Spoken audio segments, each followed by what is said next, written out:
pop stars to supermodels and the world's most powerful media moguls. These are just some of the many international stars that have had the pleasure of experiencing the Madiba Magic. But what made this world leader stand out above the rest was his uncanny ability to just be himself, no matter whose company he was in.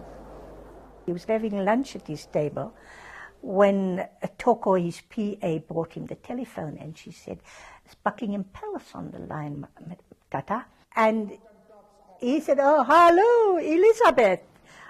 Hello." And he went on talking. And his family, whoever was sitting around him, were trying to claw at him. And then the conversation ended, and he said, "What's your case? What were you worried about?" And they said, "But Tata, you can't talk to the Queen of England and call her by her first name." So he said, "So what? She calls me Nelson. I call her Elizabeth." And that very easy manner translated into his work on HIV/AIDS awareness.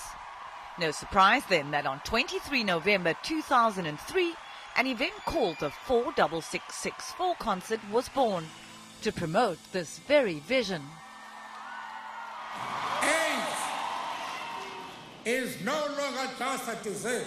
Hosted by Nelson Mandela himself, there was no shortage of big names. From Queen's Brian May to U2's Bono, even the Eurythmics' LENNOX.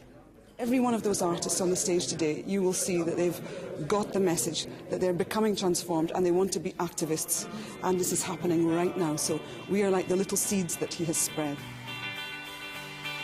He has obviously molded and used his influence to attract other powerful people, and obviously celebrities sort of do bring their own star power as well. So where normal people would go and see Oprah Winfrey, the Oprah Winfreys of the world go and see the Nelson Mandelas.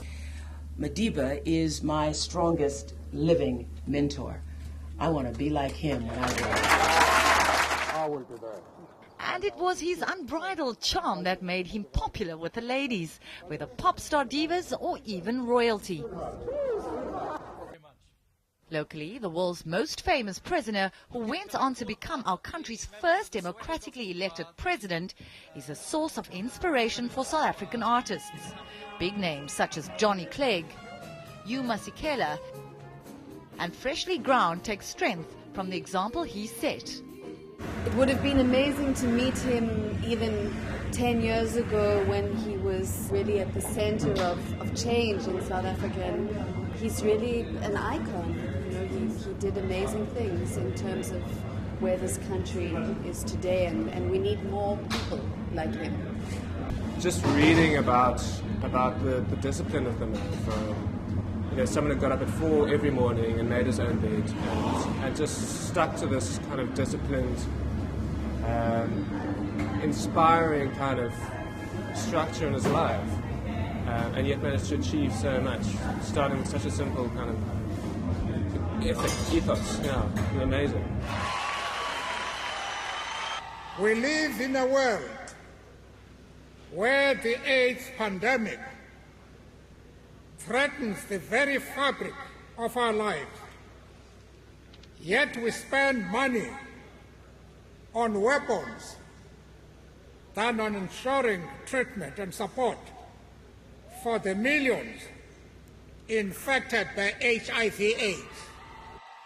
That iconic smile now may have left us, but Madiba has forever shaped the values and principles of all who encountered him, the society in which he lived, and even those still to come.